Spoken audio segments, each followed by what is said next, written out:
വിശുദ്ധ അഗസ്റ്റിൻ അദ്ദേഹം തൻ്റെ ചെറുപ്പകാലത്ത് അദ്ദേഹത്തിൻ്റെ തന്നെ ഗ്രാമത്തിൽ അദ്ദേഹം പഠനം ആരംഭിച്ചു. ഏതാണ്ട് പ്രാഥമിക വിദ്യാഭ്യാസം പൂർത്തിയാക്കിയ അദ്ദേഹം തൻ്റെ ഗ്രാമത്തിന് 15 കിലോമീറ്റർ അകലെയുള്ള ഒരു സ്ഥലത്ത് പോയി ഏതാണ്ട് 15 വയസ്സ് വരെ അദ്ദേഹം അവിടെ ഗ്രാമറും മറ്റ് കാര്യങ്ങളുമെല്ലാം പഠിച്ചു. അതിനുശേഷം അദ്ദേഹം സ്വന്തം നാട്ടിലേക്ക് തിരികെ വന്ന് പണമുണ്ടാക്കുന്നതിന് വേണ്ടി ജോലി ചെയ്തു എന്നാണ് ചരിത്ര പുസ്തകങ്ങളിൽ നമുക്ക് കാണാൻ സാധിക്കുന്നത്. എന്തു ജോലിയാണ് എന്നുള്ളതിൽ വളരെ വ്യക്തത ഈ കാലഘട്ടത്തിലുള്ള ചരിത്രത്തിൽ നമുക്ക് കാണാൻ സാധിക്കുന്നില്ല.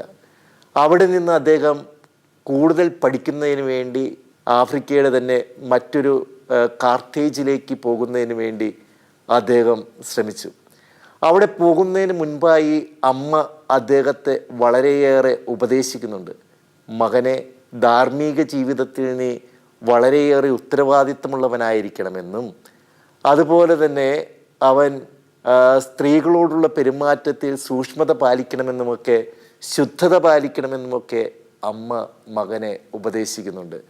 ഈ ഉപദേശങ്ങളെല്ലാം സ്വീകരിച്ചുകൊണ്ടാണ് അവൻ അവിടെ ചെല്ലുന്നതെങ്കിലും അവിടെയുള്ള അവൻ്റെ ജീവിതം ഒരു കുത്തഴിഞ്ഞ ജീവിതമായിരുന്നു. ഈ കാലഘട്ടത്തിലാണ് അവൻ ദൈവശാസ്ത്ര മേഖലയിൽ എന്നതിനേക്കാൾ ഉപരി അവൻ തത്വശാസ്ത്രത്തിൽ പ്രാവീണ്യം നേടുന്നത്. തത്വശാസ്ത്രത്തിൽ സിസറോയുടെ പഠനങ്ങൾ അദ്ദേഹത്തെ വളരെയേറെ ആകർഷിച്ചു. എന്ന് മാത്രമല്ല, ദ്വൈത വിശ്വാസം പുലർത്തിയിരുന്ന മണിക്കേനിയൻ ചിന്തകളിൽ അദ്ദേഹം ആകൃഷ്ടനായി. ആ ചിന്തകളിൽ അദ്ദേഹം വിശ്വസിക്കുകയും അതനുസരിച്ച് അയാൾ ജീവിക്കുകയും ചെയ്തു. എന്നിരുന്നാലും ഒത്തിരിയേറെ സംശയങ്ങൾ ഈ ചിന്താധാരയിൽ അദ്ദേഹത്തിന് ഉണ്ടായിരുന്നു എന്നുള്ളത് സത്യമാണ്. ഈ കാലഘട്ടത്തിൽ അദ്ദേഹം തൻ്റെ മകന് ജന്മം നൽകിയ അദോണാത്തായിസ് എന്ന് പറയുന്ന തൻ്റെ മകന് ജന്മം നൽകിയ ഒരു സ്ത്രീയുമായിട്ട് പരിചയത്തിലാകുകയും ഏതാണ്ട് 15 വർഷക്കാലം അവളോടൊത്ത് ജീവിക്കുകയും ചെയ്തു. അവന് ഒരു കുഞ്ഞുണ്ടാകുമ്പോൾ 18 വയസ്സായിരുന്നു എന്ന് ജീവചരിത്രത്തിൽ നമ്മൾ കാണുന്നുണ്ട്. എൻ്റെ പാപത്തിൻ്റെ പുത്രൻ എന്നാണ് പിന്നീട് അദ്ദേഹം കുമ്പസാരം എന്ന അദ്ദേഹത്തിൻ്റെ ആത്മകൃതി എഴുതുമ്പോൾ അദ്ദേഹം ഈ മകനെക്കുറിച്ച് എഴുതുന്നത് തൻ്റെ പാപത്തിൻ്റെ സന്തതി എന്ന് വിശേഷിപ്പിക്കുകയാണ്. അവിടുത്തെ പഠനത്തിന് ശേഷം അദ്ദേഹം തിരികെ വന്ന് നാട്ടിൽ കുറച്ച് നാൾ അദ്ദേഹം ഗ്രാമർ പഠിപ്പിച്ചുവെങ്കിലും അധികം താമസിക്കാതെ വീണ്ടും അവിടെ തന്നെ കടന്നു ചെന്ന് അദ്ദേഹം കുട്ടികളെ ഗ്രാമർ പഠിപ്പിക്കുന്നതിനും പ്രസംഗകല അഭ്യസിപ്പിക്കുന്നതിനുമായി ഒരു സ്കൂൾ സ്ഥാപിച്ചു. അദ്ദേഹം അങ്ങനെ കുട്ടികളെ നിരന്തരമായിട്ട് പഠിപ്പിച്ച് അതിലൂടെ വരുമാനം ഉണ്ടാക്കുന്നതിന് വേണ്ടിയിട്ടാണ് അദ്ദേഹം ശ്രമിച്ചതെങ്കിലും പഠനത്തിൽ മഹാ ഉഴപ്പന്മാരായിട്ടുള്ള കുട്ടികളാണ് അവിടെയുള്ളത് എന്ന് അദ്ദേഹത്തിന് മനസ്സിലായി. ഏറെ താമസിക്കാതെ തൻ്റെ ജീവിതത്തിന് യാതൊരു സംതൃപ്തിയും ലഭിക്കാതിരിക്കുന്ന ഈ ജോലി തനിക്ക് ഒരു ബാധ്യതയാണ് എന്ന് മനസ്സിലാക്കിയ അദ്ദേഹം ഇറ്റലിയിലേക്ക് പോയി. ഇറ്റലിയിൽ അദ്ദേഹം ഇതുപോലെ തന്നെ എന്താണോ താൻ ആദ്യം ചെയ്തത് അതുപോലെ തന്നെ കുട്ടികളെ പഠിപ്പിക്കാനാണ് ശ്രമിച്ചത്. ഇറ്റലിയിലേക്ക് പോകുന്നതിന് മുൻപുള്ള കാര്യങ്ങൾ വളരെ മനോഹരമായ അദ്ദേഹത്തിൻ്റെ ആത്മകഥയിൽ നമ്മൾ കാണുന്നുണ്ട്. അമ്മയ്ക്ക് അദ്ദേഹത്തെ ഇറ്റലിയിലേക്ക് വിടുന്നതിന് താല്പര്യമേ ഉണ്ടായിരുന്നില്ല. അതുകൊണ്ട് അമ്മ അദ്ദേഹത്തെ എതിർക്കുകയും ഇവൻ പോകുകയാണെങ്കിൽ കൂടെ പോകാനായിട്ട് അമ്മ ഒരുങ്ങിയിരിക്കുകയും ചെയ്തു. അതിനാൽ അമ്മയെ കബളിപ്പിക്കുന്നതിന് വേണ്ടി രാത്രിയിലാണ്, അമ്മ ഉറങ്ങിക്കിടക്കുമ്പോഴാണ് ഇവൻ കപ്പൽ കയറിയത് എന്ന് നമുക്ക് കാണാൻ സാധിക്കുന്നു. കൗതുകകരമായിട്ടുള്ള കാര്യങ്ങളാണ്. അദ്ദേഹം ഇറ്റലിയിൽ ചെന്ന് അധികം താമസിക്കാതെ കുട്ടികളെ പഠിപ്പിക്കാൻ തുടങ്ങി.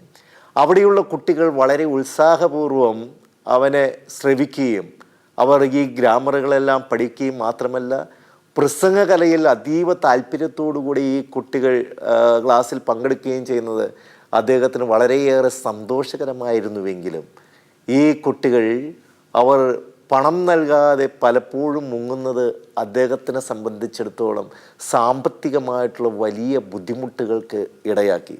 അവിടെ നിന്നുകൊണ്ട് തന്നെ അദ്ദേഹം ഒരു സ്ഥിരം ജോലിക്ക് ശ്രമിക്കുകയും മിലാനിലെ ഒരു യൂണിവേഴ്സിറ്റിയിൽ അദ്ദേഹത്തെ പഠിപ്പിക്കുവാനായിട്ട് വിളിക്കുകയും ചെയ്തു. മിലാനിലെത്തിയ അദ്ദേഹം ജോലി ചെയ്യുന്നതിനോടൊപ്പം മിലാനിലെ മെത്രാനായിരുന്ന വിശുദ്ധ അംബ്രോസിൻ്റെ പ്രസംഗങ്ങൾ അദ്ദേഹം കേൾക്കുകയും ചെയ്തു.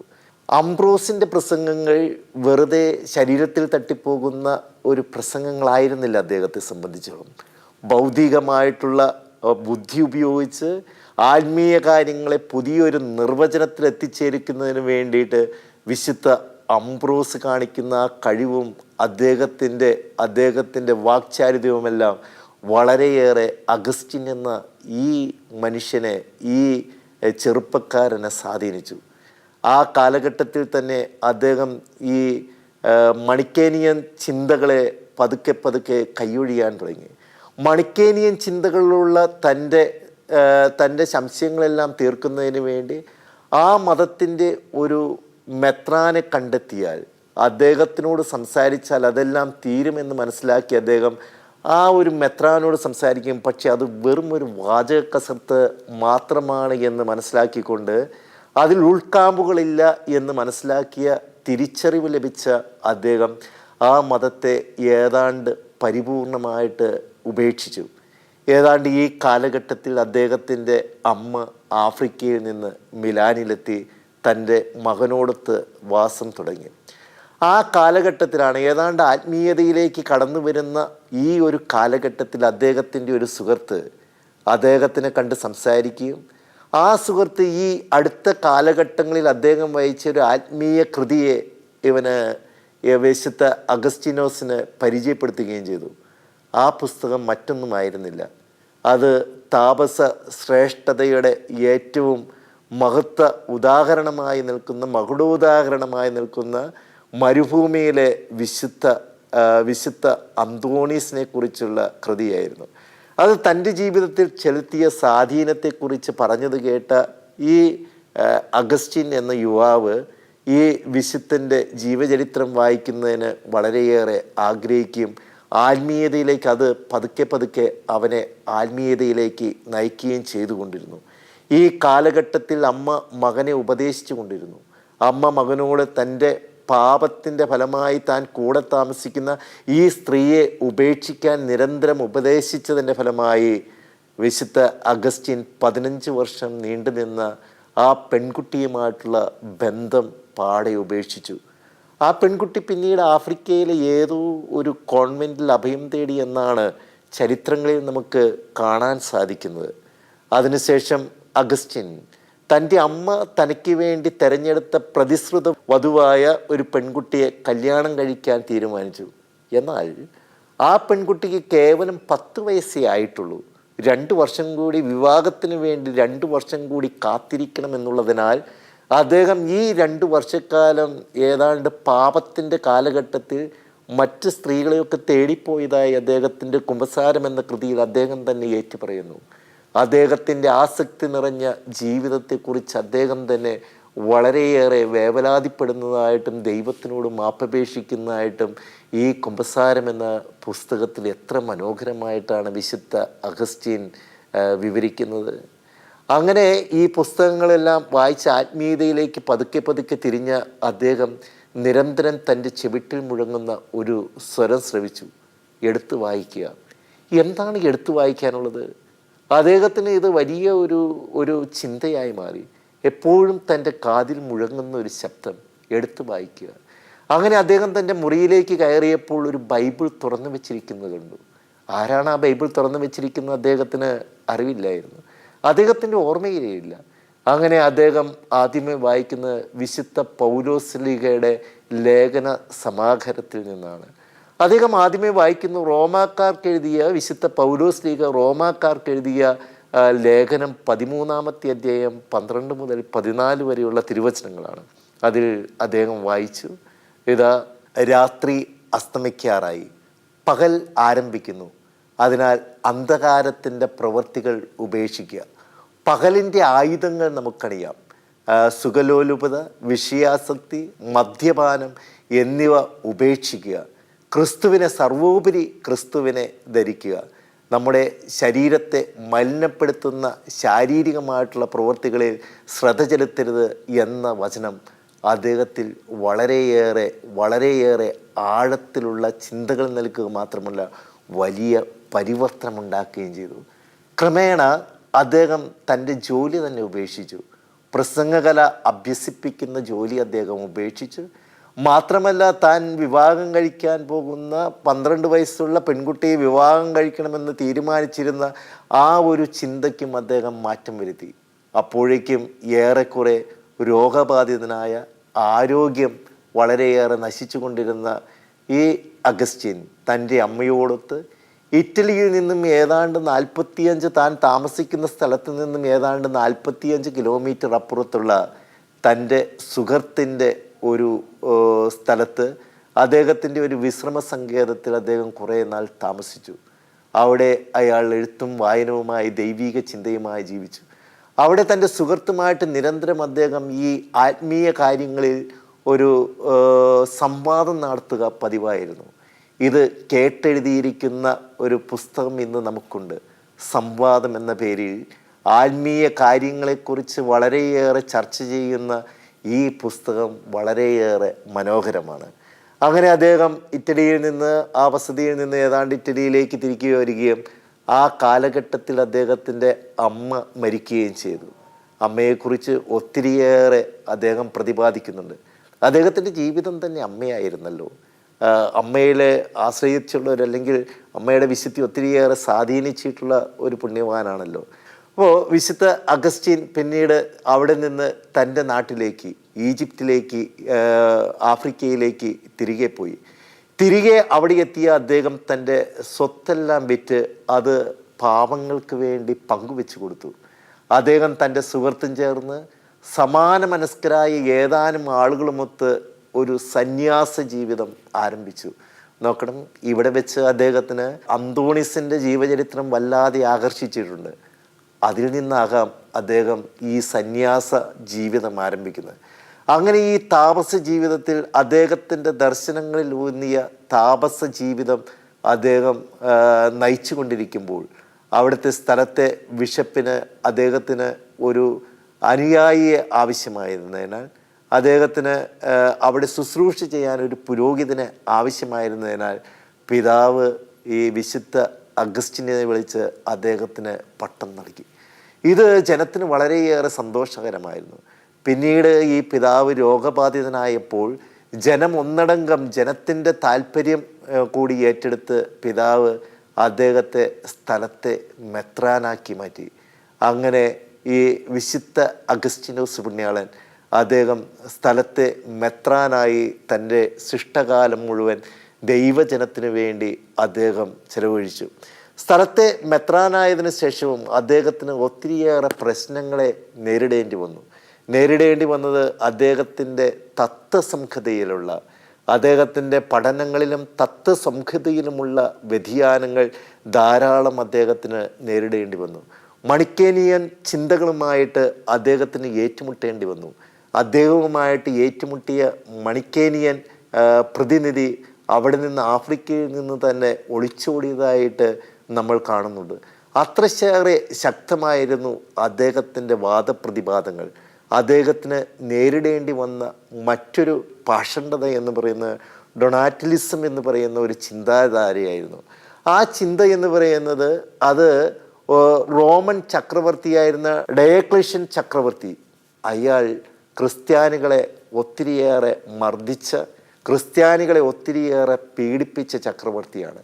ഈ ചക്രവർത്തിയുടെ കാലഘട്ടത്തിൽ കുറേയേറെ ബിഷപ്പുമാർ അവരുടെ വിശ്വാസത്തിൽ നിന്ന് വ്യതിചലിക്കാനായിട്ടിടയായിട്ടുണ്ട്. ഈ ചിന്താധാരകൾ വെച്ച് പുലർത്തുന്നവർ ആവശ്യപ്പെട്ടത് ആ തരത്തിലുള്ള ബിഷപ്പുമാരെ പുറത്താക്കണമെന്നും, മാത്രമല്ല അവർ പട്ടം കൊടുത്തിരിക്കുന്ന പുരോഹിതന്മാർ ഈ സഭയിൽ ശുശ്രൂഷ ചെയ്യുന്നത് വിലക്കണമെന്നുമായിരുന്നു.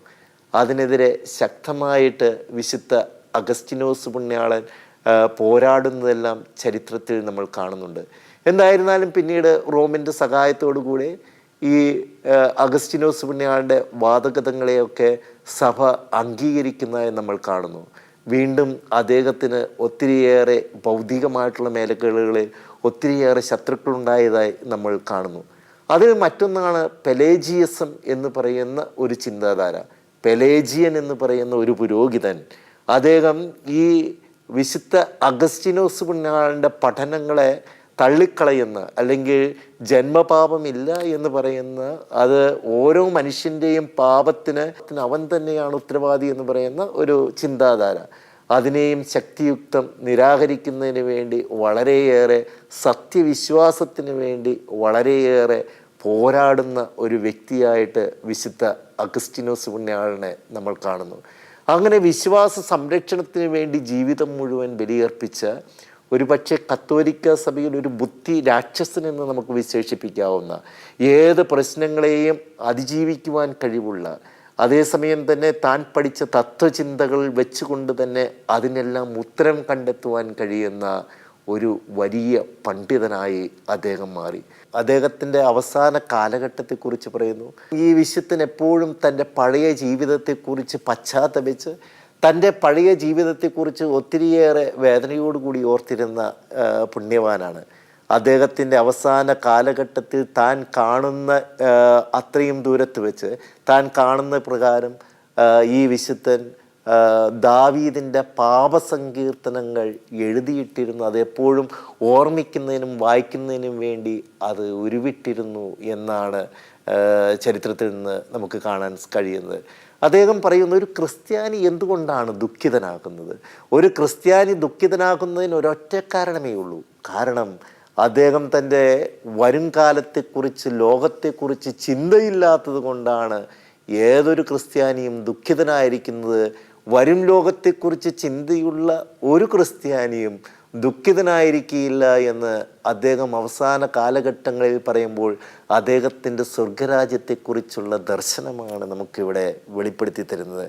അങ്ങനെ അദ്ദേഹം ശാന്തനായിട്ട് ഒക്ടോബർ 28 ശാന്തനായിട്ട് അദ്ദേഹം മരിക്കുന്നു. ഇന്ന് അദ്ദേഹം ദൈവശാസ്ത്ര പണ്ഡിതന്മാരുടെ അതുപോലെ തന്നെ അച്ചടിക്കാരുടെയൊക്കെ വിശുദ്ധനായിട്ടാണ് അറിയപ്പെടുന്നത്. അദ്ദേഹത്തിനെ സൂചിപ്പിക്കുന്ന പ്രതീകങ്ങൾ ഒരു ശിശു, അല്ലെങ്കിൽ ഒരു പ്രാവ്, അതുമല്ലെങ്കിൽ മുറിവേറ്റ ഹൃദയമൊക്കെയാണ് അദ്ദേഹത്തിന് സൂചിപ്പിക്കുന്ന ചില പ്രതീകങ്ങൾ. ഇതിൽ നിന്ന് നമുക്ക് വ്യക്തമാണ് ശിശുവിനെ പോലെ നിഷ്കളങ്കനായ അദ്ദേഹം, അല്ലെങ്കിൽ അദ്ദേഹത്തിൻ്റെ ഹൃദയം മുഴുവൻ മുറിവേറ്റത് ഈശോയ്ക്ക് വേണ്ടിയിട്ടാണ് എന്ന് ഈ പ്രതീകങ്ങളിലൂടെ അവിടെ നിന്ന് നമ്മെ പഠിപ്പിക്കുകയാണ്. ഈ വിശുദ്ധൻ നമുക്ക് നൽകുന്ന വലിയ പാഠങ്ങളുണ്ട് ജീവിതത്തിൽ. ഏതൊരു ചെറുപ്പക്കാരനും ഒരു ആത്മീയ ജീവിതത്തിൽ ഒരു ചെറിയ മന്ദത സംഭവിക്കാം, ഉറങ്ങിപ്പോകാം ആത്മീയ ജീവിതത്തിൽ. എന്നാൽ ഈ വിശുദ്ധനെ പോലെ സത്യമറിയാനായിട്ട് ശ്രമിക്കണം. സത്യമാണ് ഒരു മനുഷ്യനെ നന്മയിലേക്ക് നയിക്കുന്നത്. കുമ്പസാരം എന്ന് പറയുന്ന പുസ്തകത്തിൽ അദ്ദേഹം പറയുന്നുണ്ട്, ഓ സനാതന സത്യമേ, ഞാൻ നിന്നെ അറിയാൻ എത്രയേറെ വൈകിപ്പോയി. നമുക്കറിയേണ്ടത് സത്യങ്ങളാണ്. വിശുദ്ധ ഗ്രന്ഥം സത്യമാണ്. ആ സത്യമറിഞ്ഞപ്പോൾ അദ്ദേഹത്തിൻ്റെ ആ മിഥ്യാധാരണകളെയെല്ലാം ഉപേക്ഷിക്കാൻ അദ്ദേഹത്തിന് സാധിച്ചു. അഗസ്റ്റിൻ്റെ പേര് വഹിക്കുന്ന നാം, അല്ലെങ്കിൽ അഗസ്റ്റിൻ്റെ നാമധേയത്തിലുള്ള പള്ളികളിൽ വിശുദ്ധ ബലി അർപ്പിച്ച് അദ്ദേഹത്തിൻ്റെ മാധ്യസ്ഥം അപേക്ഷിക്കുന്ന നാം ഈ സത്യവിശ്വാസത്തെ, വചനത്തിൽ ഉൾച്ചേർന്നിരിക്കുന്ന സത്യവിശ്വാസത്തെ അറിയാൻ, സത്യമറിയുമ്പോൾ തൻ്റെ ജീവിതത്തിൽ കിടക്കുന്ന പഴയതിനെയെല്ലാം ഉപേക്ഷിക്കുക മാത്രമല്ല, ഇനിയുള്ള തൻ്റെ ജീവിതം മുഴുവൻ പ്രായശ്ചിത്ത പ്രവൃത്തികളുടെ ജീവിതമാണ് എന്ന് മനസ്സിലാക്കിക്കൊണ്ട് പിന്നീടുള്ള തൻ്റെ ജീവിതം മുഴുവൻ സഭയ്ക്ക് വേണ്ടിയിട്ട് പഠനത്തിലൂടെ, അതുപോലെ തന്നെ ത്യാഗപ്രവൃത്തികളിലൂടെ സഭയ്ക്ക് വേണ്ടിയിട്ട് ഉപയോഗിച്ചൊരു വിശുദ്ധനാണ്. ഈ വിശുദ്ധൻ്റെ തിരുനാൾ ആഘോഷിക്കുന്ന നമുക്കും അതുതന്നെയാണ് ചെയ്യാനുള്ളത്. ഈ വിശുദ്ധനെ പോലെ ഈ വിശുദ്ധൻ്റെ ജീവിതകാലത്ത് ഒരു രോഗിയായ മനുഷ്യനെ അദ്ദേഹത്തിൻ്റെ മുന്നിൽ കൊണ്ടുവരുന്നത് നമ്മൾ കാണുന്നുണ്ട്. അപ്പോൾ ഈ രോഗിയെ നോക്കിക്കൊണ്ട് ചിരിച്ചുകൊണ്ടാണ് അദ്ദേഹത്തെ കൊണ്ടുവന്ന ആളോട് വിശുദ്ധ അഗസ്റ്റിൻ പറയുന്നത്, ഞാൻ പ്രാർത്ഥിച്ചാൽ ഇദ്ദേഹത്തിന് സൗഖ്യം കിട്ടുമെന്ന എന്ത് മിഥ്യാധാരണയാണ് നിങ്ങൾക്കുള്ളത്? അയാൾ പറഞ്ഞു, ഒരു സ്വപ്നത്തിൽ എനിക്ക് അങ്ങനെ ഒരു ദർശനമുണ്ടായി. അത് കേട്ട് വിശുദ്ധ അഗസ്റ്റിനോസ് പുണ്യാളൻ അദ്ദേഹത്തിൻ്റെ തലയിൽ കൈവച്ച് പ്രാർത്ഥിക്കുകയും അദ്ദേഹം അത്ഭുതകരമായി സൗഖ്യം പ്രാപിച്ചതായിട്ടും നമ്മൾ കാണുന്നു. പിന്നീട് നിരവധിയായിട്ടുള്ള രോഗികൾ അദ്ദേഹത്തെ കാണാൻ എത്തുമായിരുന്നു അത്രേ. പ്രിയപ്പെട്ടവരെ, അദ്ദേഹം വലിയ സൗഖ്യദായകനായ, അത്ഭുതങ്ങൾ പ്രവർത്തിക്കുന്ന വിശുദ്ധനാണ്. ഏറ്റവും വലിയ അത്ഭുതം ഈ സത്യമറിഞ്ഞ് ആ സത്യത്തിന് വേണ്ടി ജീവിക്കുക എന്നാണ്. അത് നമ്മുടെ ജീവിതത്തിൽ പ്രാവർത്തികമാകട്ടെ എന്ന് ആശംസിക്കുന്നു, പ്രാർത്ഥിക്കുന്നു. ദൈവം അനുഗ്രഹിക്കട്ടെ.